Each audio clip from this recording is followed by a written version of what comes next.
এয়া হৈ গ'ল মোৰ ফেচবুকৰ প্ৰফাইল আৰু ফেচবুকৰ ফ্ৰেণ্ডবোৰক ফলোৱাৰ্ছত কনভাৰ্ট কৰিবলৈ হ'লে প্ৰফেশ্যনেল মোড অন কৰিব লাগিব।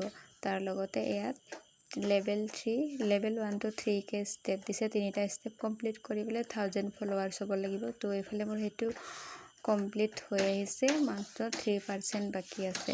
এইফালে মোৰ 3% লেভেলটো কমপ্লিট হৈ গ'ল। তো অল লেভেল কমপ্লিট হৈ গ'ল মোৰ।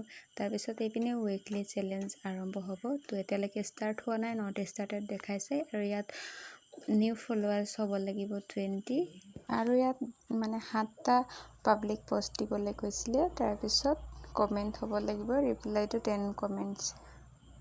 তো মোৰ এইটো এতিয়া কমপ্লিট হৈ যাব, যিহেতু যিখিনি প্ৰচেছ দিছে মই সকলোখিনি কৰি ল'ম। তাৰপিছত ইয়াত মোৰ ৰিচ আছে 1.2K, এংগেজমেণ্ট 1.2K।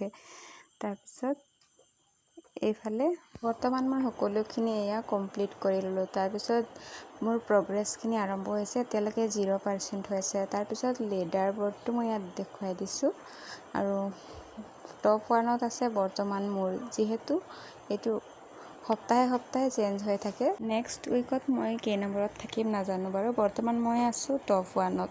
তাৰপিছত এইফালে মই মনিটাইজেশ্যনত দেখুৱাই দিছোঁ আৰু মোৰ ইয়াত বৰ্তমান লক হৈ আছে আৰু এতিয়ালৈকে আনলক হোৱা নাই। তো এয়া মোৰ ফাৰ্ষ্ট ষ্টেপ কমপ্লিট হৈ গ'ল আৰু বৰ্তমান মোৰ উইকলি চেলেঞ্জ চলি আছে।